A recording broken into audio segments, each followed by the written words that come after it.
Selamat pagi sidang jemaat yang dikasihi Tuhan. Sebelum mendengar firman Tuhan pada pagi hari ini, mari kita akan berdoa menyerahkan waktu ini sepenuhnya ke dalam tangan Tuhan. Bapa, terima kasih kalau pagi ini kembali Tuhan izinkan untuk kami diberi kesempatan untuk mendengar firman-Mu. Oleh sebab itu Bapa, urapi hamba-Mu, urapi sidang jemaat-Mu yang pagi ini berkumpul di rumah mereka masing-masing. Karena pagi ini kami mau menerima berkat Tuhan melalui kebenaran firman-Mu. Sekali lagi hamba-Mu menyerahkan waktu ini sepenuhnya ke dalam tangan Tuhan. Di dalam nama Yesus kami berdoa. Haleluya. Amin. Sidang jemaat yang dikasihi Tuhan, kita patut bersyukur karena Tuhan masih memberikan kesempatan untuk kita mendengar firman-Nya. Karena itu, mari kesempatan yang baik ini kita gunakan sebaik mungkin untuk membuka hati seluas-luasnya untuk menerima firman Allah yang akan sebentar Bapak Ibu dengar. Seperti apa yang telah saya sampaikan dalam khotbah minggu lalu, hari ini tema khotbah saya masih tentang keluarga yang diberkati. Dan pagi ini saya akan melanjutkan khotbah minggu lalu yang saya beri judul Tutup Pintu Bagi Pencuri. Bagaimana jemaat yang dikasihi Tuhan? Apakah saudara menikmati berkat Tuhan dalam kehidupan saudara? Apakah saudara sudah menutup pintu bagi pencuri, yaitu dengan adanya keteraturan dalam keluarga? Doa saya, firman Allah minggu lalu dapat kita lakukan dalam sepanjang hidup rumah tangga kita, supaya keluarga kita semua diberkati Tuhan. Saya yakin setiap keluarga ingin diberkati. Amin. Kita ingin semua keperluan dicukupkan, seluruh keluarga sehat, dan hal-hal yang baik lainnya dapat kita nikmati. Tetapi kadang apa yang kita harapkan tidak terjadi. Bahkan sebaliknya, kita mengalami hal-hal yang menurut kita buruk. Apalagi hari-hari ini saudaraku yang dikasihi Tuhan, di mana pandemi COVID-19 masih belum berakhir. Kita semua merasakan dampaknya. Sebenarnya bukan kita saja yang terdampak, tetapi orang-orang di seluruh dunia yang mengalami hal yang sama. Saudaraku yang dikasihi Tuhan, mungkin ibu-ibu sering mendengar waktu ibu-ibu bertemu dengan tetangga atau waktu berbelanja di pasar. Para pedagang mengeluh karena apa? Sekarang jualannya sepi, omset turun drastis, cari uang sulit, dan sebagainya. Tidak ketinggalan pula bapak-bapak yang bingung bagaimana memenuhi kebutuhan keluarga. Karena apa? Di PHK. Harus kehilangan pekerjaannya. Belum lagi dengan bahaya virus corona yang terus menjangkiti banyak orang. Sehingga grafik orang yang terinfeksi virus corona ini masih terus bertambah. Benar-benar situasi ini tidak mudah untuk kita hadapi.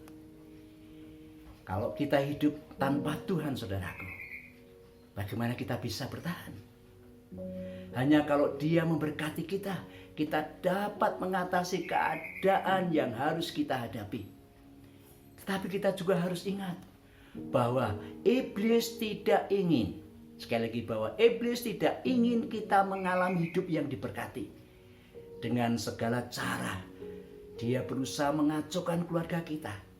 Karena itu saudaraku yang dikasihi Tuhan, seperti apa yang telah saya sampaikan minggu lalu, kita harus menutup jalan bagi si jahat untuk masuk dalam keluarga kita.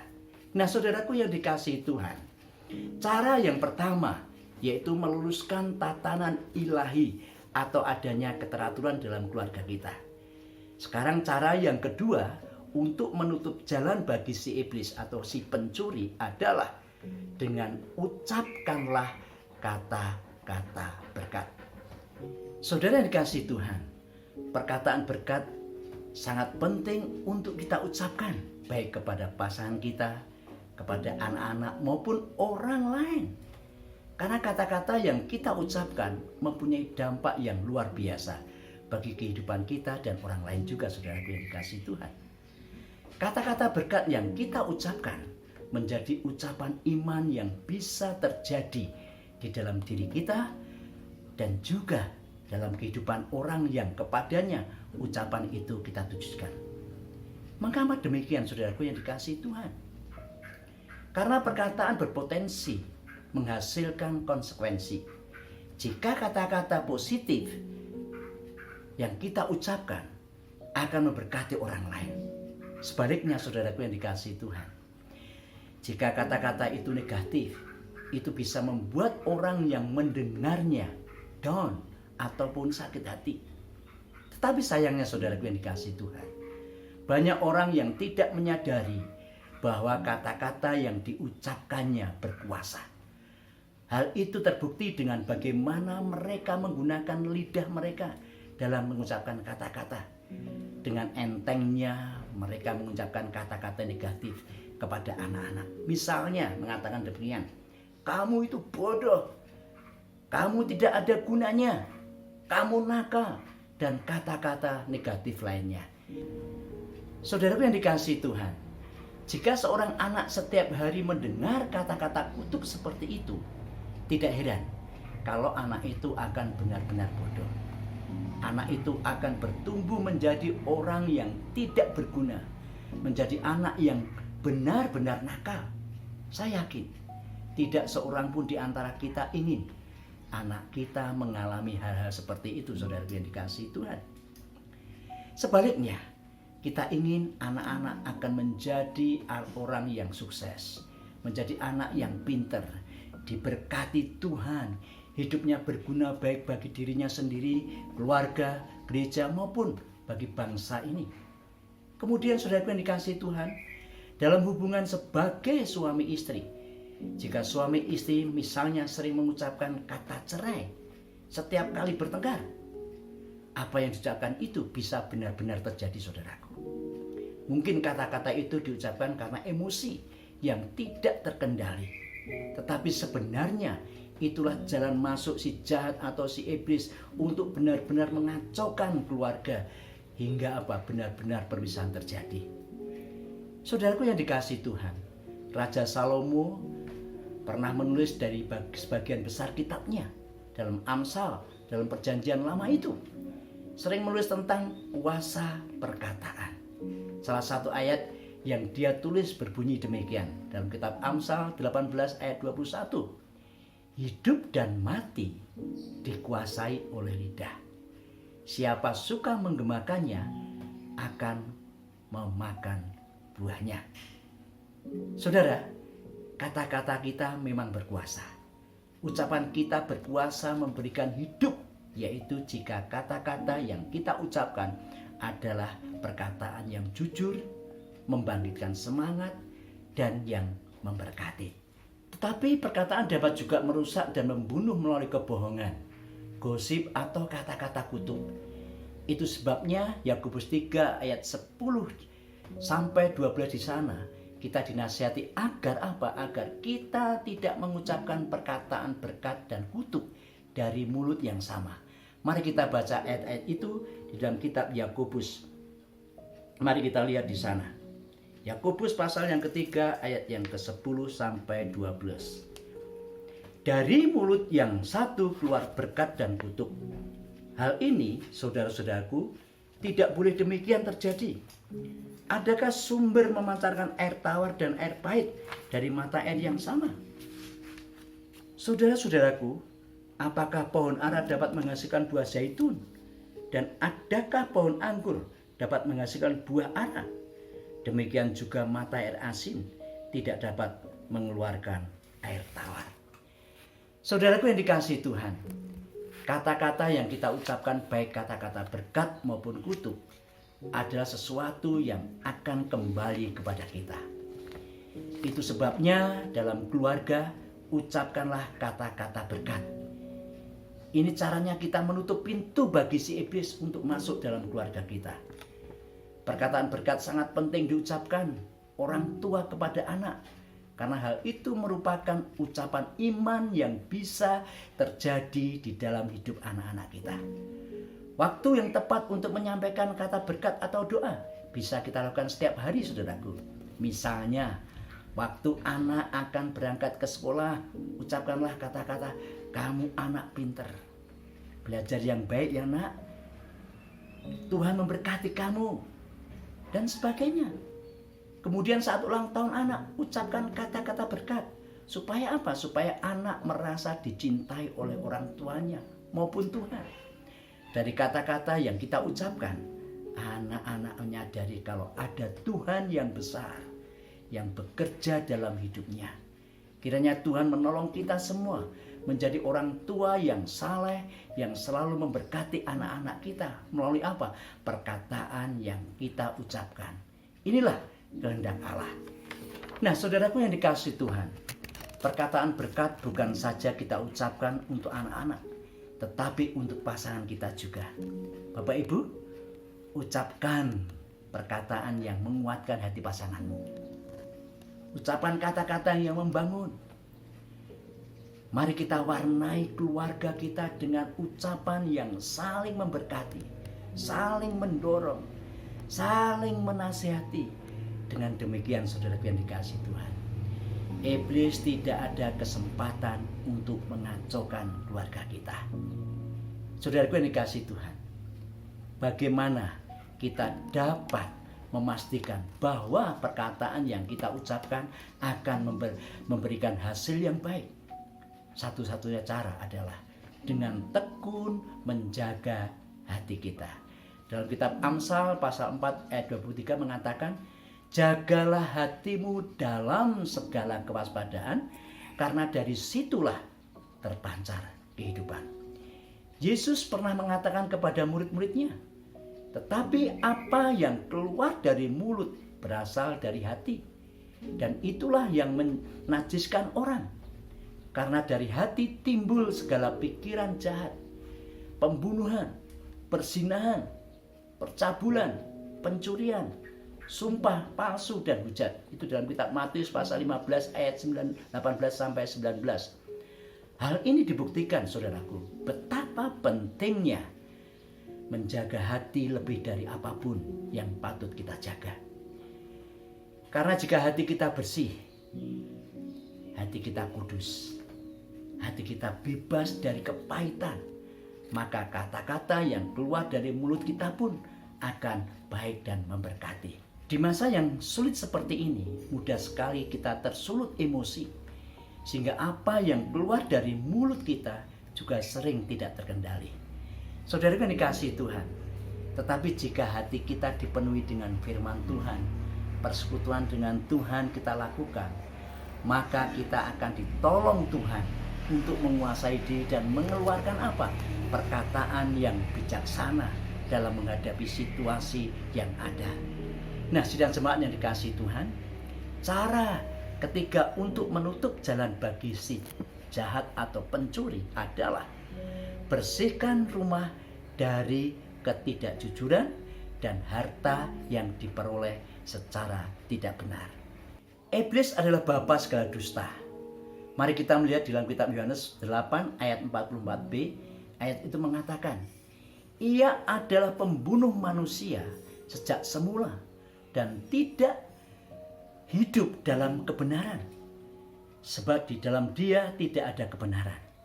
Apalagi ia berkata dusta, ia berkata atas kehendaknya sendiri, sebab ia adalah pendusta dan bapa segala dusta. Itulah iblis, saudara yang dikasihi Tuhan. Dia adalah bapa segala dusta yang ingin agar manusia juga melakukan hal yang sama. Ketidakjujuran itu berasal dari dia. Karena itu, saudara yang dikasihi Tuhan, sebagai anak-anak Tuhan, janganlah kita melakukan apa yang iblis lakukan. Sebaliknya, bersihkan rumah tangga kita dari ketidakjujuran, baik dalam perkataan maupun tingkah laku. Ini termasuk dalam memperoleh harta atau mencari nafkah, saudara yang dikasihi Tuhan. Tuhan ingin agar kita jujur, supaya hasil jerih lelah kita diberkati Tuhan. Perolehlah harta dengan cara yang benar. Saudara yang dikasihi Tuhan, ketidakjujuran atau dusta atau menipu atau berbohong itu sama artinya. Dan semua itu kekejian bagi Tuhan. Itu sebabnya Tuhan menghendaki agar kita bersih dari semua itu. jika kita ingin diberkati Tuhan dan berkenan kepada Allah. Dalam kitab Amsal 12 ayat 22 mengatakan di sana, orang yang dusta bibirnya adalah kekejian bagi Tuhan, tetapi orang yang berlaku setia dikenannya. Saudara-saudara yang dikasihi Tuhan, kalau kita melihat dalam Wikipedia Bahasa Indonesia, kejujuran mengacu kepada aspek karakter, moral termasuk keterus-terangan pada perilaku dan beriringan dengan tidak adanya kebohongan, penipuan, perselingkuhan, dan lain-lain. Nah, kejujuran berarti dapat dipercaya, setia, adil, dan tulus. Coba bayangkan Bapak dan Ibu yang dikasihi Tuhan. Jika dalam keluarga setiap anggotanya jujur, tentu kebahagiaan akan mewarnai keluarga kita.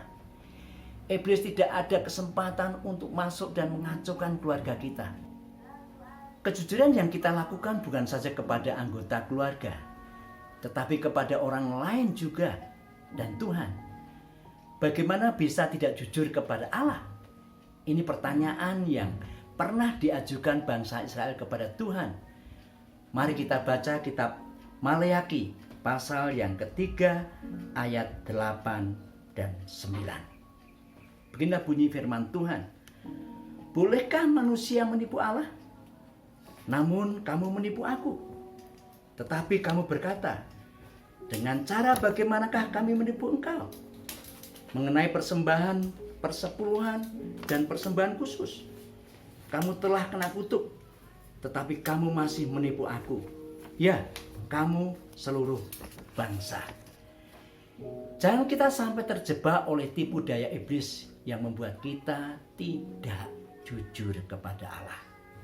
Memang tidak mudah untuk kita jujur kepada Allah, khususnya dalam mengembalikan apa yang menjadi haknya Tuhan. Nah, saudaraku yang dikasihi Tuhan, apalagi di saat-saat sulit seperti sekarang ini, mudah untuk kita memberikan alasan mengapa kita tidak melakukannya. Tetapi ketika kita tetap taat kepada Tuhan, maka saya yakin pasti janji Tuhan akan dinyatakan. Keluarga kita terus diberkati, sementara orang-orang lain mengalami kesulitan secara ekonomi. Tuhan akan mencurahkan berkat-Nya untuk keluarga kita. Sehingga apa? Sehingga kita tidak kekurangan suatu apapun. Itu sebabnya saudaraku yang dikasihi Tuhan, mari kita tutup pintu bagi pencuri, yaitu dengan berkata jujur dan bertindak jujur. Jika di dalam keluarga sudah terbiasa jujur, maka tidak sulit untuk kita jujur di tempat pekerjaan, di sekolah, atau di tempat kuliah. Dan di mana saja kita berada, kita dapat berkata maupun bertindak jujur. Kiranya kejujuran menjadi nilai hidup seluruh keluarga kita, saudara yang dikasihi Tuhan. Kemudian cara yang keempat untuk menutup jalan bagi si pencuri, yaitu dengan membebaskan keluarga kita dari kuasa dosa. Mari kita membaca terlebih dahulu Roma 6 ayat 12 sampai 14. Beginilah bunyi firman Tuhan. Sebab itu, hendaklah dosa jangan berkuasa lagi di dalam tubuhmu yang fana, supaya kamu jangan lagi menuruti keinginannya.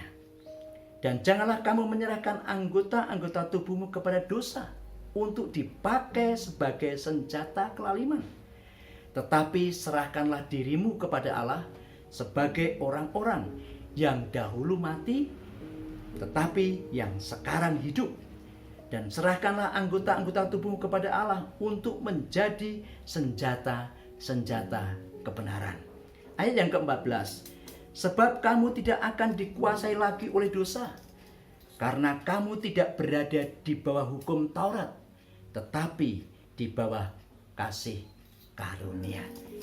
Saudara yang dikasihi Tuhan, ketika kita percaya kepada Yesus dan menerima Dia sebagai Tuhan dan Juru Selamatnya secara pribadi, maka dosa kita diampuni. Dan sejak saat itu, saudaraku, kita dibebaskan dari hukum dosa. Kita menjadi orang yang telah dikuduskan oleh Allah kita dibenarkan oleh Allah dan menerima keselamatan dari Allah. Dalam hal ini saudara yang dikasihi Tuhan, kita menerima keselamatan 100% karena kasih karunia-Nya. Keselamatan yang kita terima itu pemberian Allah. Tidak ada jasa kita, tidak ada kebaikan kita, tidak ada kontribusi apapun untuk mendapatkan keselamatan itu. Kita seharusnya bersyukur dan menghargai akan anugerah Tuhan yang sangat besar ini. Tetapi harus kita akui, sifat alami manusia yang berdosa tidak langsung hilang begitu saja waktu kita percaya kepada Yesus. Inilah yang disebut sebagai kuasa dosa, saudaraku. Jadi meskipun kita sudah menjadi orang Kristen, sudah menjadi anak Tuhan, kita masih ada kemungkinan berbuat dosa. Menyadari bahwa sifat dosa tetap ada dalam kehidupan kita, seharusnya membuat kita selalu waspada terus-menerus terhadap pencobaan dan terhadap godaan yang bisa membuat kita berbuat dosa. Ingatlah saudara-saudaraku yang dikasihi Tuhan, kita tidak kebal terhadap yang namanya dosa. Itu sebabnya saudaraku yang dikasihi Tuhan, setiap hari kita harus berjuang untuk dapat menjalani proses pengudusan yang Allah lakukan dalam sepanjang hidup kita.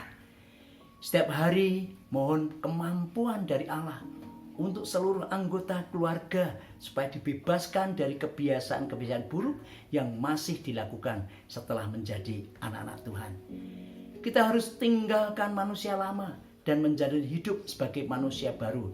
Itu ada di dalam kitab Efesus pasal 4 ayat 22 sampai 31 dan juga Kolose 3 ayat 9 sampai 10. Bapak itu bisa membacanya. Saya percaya ketika kita menyerahkan diri sepenuhnya kepada Tuhan, mohon pertolongan dan kekuatan dari Roh Kudus, maka kita dapat terus berubah menjadi lebih baik dan semakin baik. Grafik kita makin naik, makin menjadi seperti Kristus. Sidang jemaat yang dikasihi Tuhan, itulah cara-cara bagaimana supaya iblis tidak masuk dalam keluarga kita, sehingga keluarga kita selalu diberkati oleh Tuhan.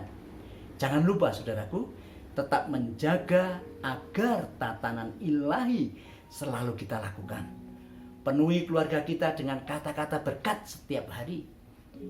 Bersihkan rumah dari ketidakjujuran dan memperoleh harta dengan cara yang benar, serta bebaskan keluarga dari kuasa dosa. Biar firman Tuhan pada pagi hari ini akan menolong kita untuk kita terus menjaga kehidupan keluarga kita masing-masing. Saya percaya Roh Kudus akan memberikan kemampuan buat kita. Sebelum Bapak Ibu menaikkan doa-doa syafaat pada pagi hari ini, saya akan berdoa untuk kebenaran firman Tuhan kepada Tuhan. Bapa dalam surga, terima kasih kalau pagi ini kami sudah mendengar firman-Mu. Hamba-Mu mohon biar Roh Kudus memberikan pengertian yang lebih dalam lagi melalui apa yang sudah hamba-Mu sampaikan. Terus jaga setiap kehidupan keluarga sidang jemaat-Mu, supaya mereka terus hidup berkenan kepada Tuhan. Menjaga kehidupan ini semakin hari semakin hidup benar di hadapan-Mu.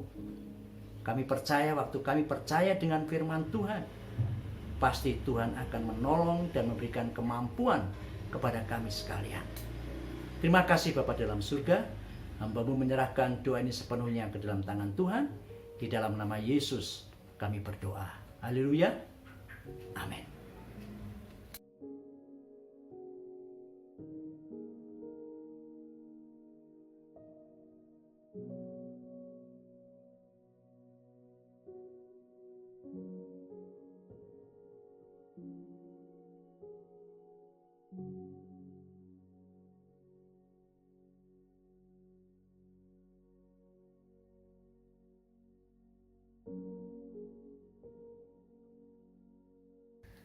Mari sidang jemaat Tuhan, kita akan mengangkat tangan dan saya akan menaikkan doa berkat pada pagi hari ini.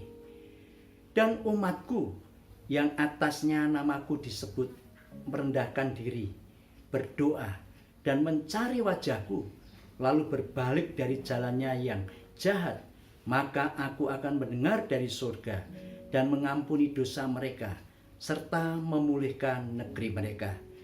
Segala berkat ini akan datang kepadamu dan menjadi bagianmu jika engkau mendengarkan suara Tuhan Allahmu. Diberkatilah engkau di kota dan diberkatilah engkau di ladang. Diberkatilah bakulmu dan tempat adonanmu. Diberkatilah engkau pada waktu masuk dan diberkatilah engkau pada waktu keluar. Tuhan akan memerintahkan berkat ke atasmu di dalam lumbungmu dan di dalam segala usahamu. Ia akan memberkati engkau di negeri yang diberikan kepadamu oleh Tuhan Allahmu. Tuhan memberkati engkau dan melindungi engkau. Tuhan menyinari engkau dengan wajahnya dan memberi engkau kasih karunia. Tuhan menghadapkan wajahnya dan memberi engkau damai sejahtera. Dari segala yang baik yang dijanjikan Tuhan kepada kaum Israel, tidak ada yang tidak dipenuhi. Semua terpenuhi. Terimalah berkat Tuhan pada pagi ini. Pulanglah bersama-sama dengan Tuhan Yesus. Persekutuan Roh Kudus melingkupi kehidupanmu mulai saat ini sampai Tuhan Yesus datang untuk kali yang kedua. Terima kasih Tuhan, hamba-Mu menyerahkan seluruh sidang jemaat-Mu ke dalam tangan-Mu. Yang percaya katakan bersama-sama, amin.